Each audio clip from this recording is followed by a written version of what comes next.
good, my amigos? Welcome back to another video. In this video, I'm going to be installing my EFI system in the Mustang. I'm also going to be fabricating a custom exhaust to fit my Mustang, and I'm also going to be mounting my new wheels and tires so I can move my car over to the new place where I live now. So stay tuned, and I'm not going to waste any more of your time.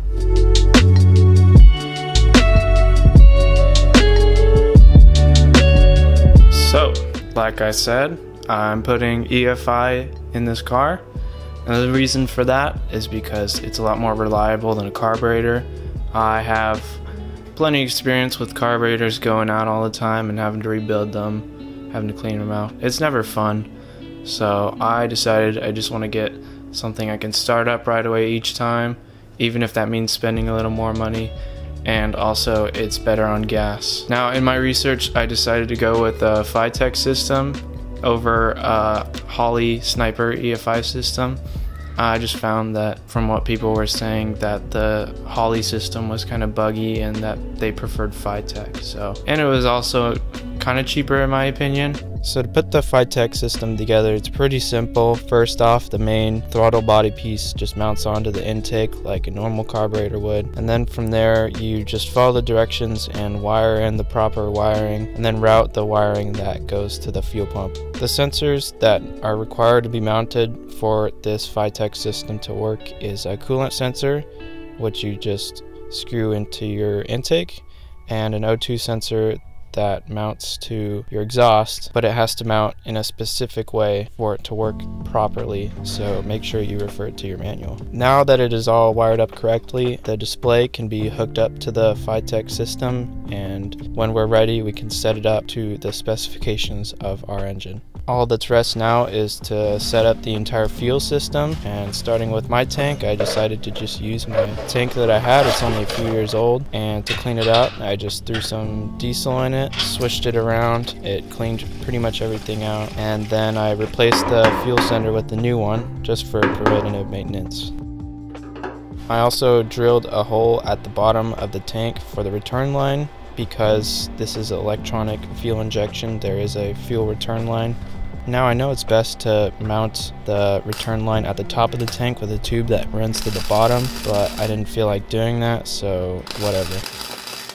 For mounting the fuel pump, you want it on the lowest part of the car, preferably below the fuel tank, so when you first get new fuel in or when your lines run dry, the fuel can go to the fuel pump without it running dry. And I also wired the fuel pump up. Next, I installed the fuel line going to the injection system, and on both sides of the fuel pump there needs to be a fuel filter. Then it was as simple as sending a return line from the return side of the throttle body all the way straight to the tank. Lastly, I tested everything to make sure it works, and it does work properly. And now that I know it works properly, that's all there was to installing the FiTech system.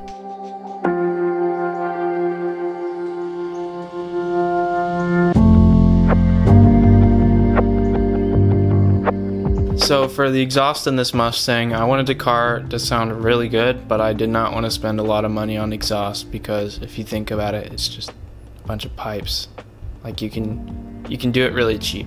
It doesn't have to be expensive unless you're lazy. So I went the cheaper route. I got a kit of exhaust pipes that were supposed to fit the Mustang, but once I got them, I realized that they're kind of just a universal set of pipes that were fitted for the Mustang. And also part of the reason I wanted to fabricate my custom exhaust system is because I bought a rear valence for the Mustang that has exhaust cutouts on it, and I really like the look of that, so I wanted to fabricate it to fit out the back valence. And for mufflers, I decided to go with the Dynamax Super Turbos.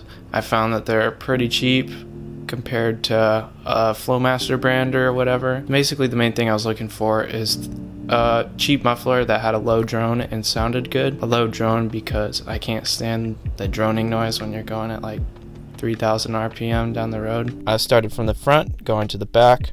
So starting from the front, I found some brackets to weld to the pipe. I put the pipe at the correct angle and I tack welded it on.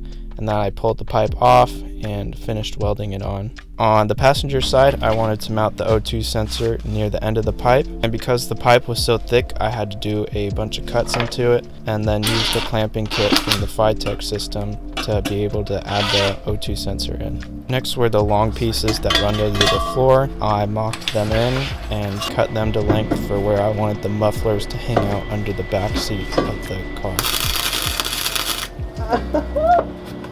To put the mufflers on, I bolted them to the body with the bolts that they came with, and I used the clamps from the exhaust kit to clamp all the exhaust parts together.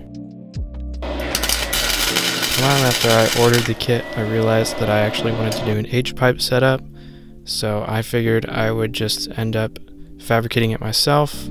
And in the process of making the H-pipe setup, I accidentally put a nice sized cut in my thumb using the angle grinder.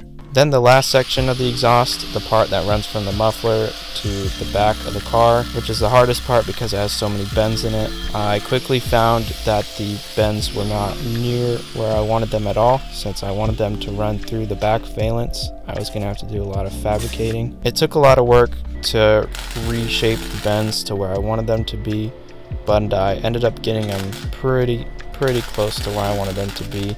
And with the tips that I got, the chrome tips, they will work out just fine and it'll look very nice.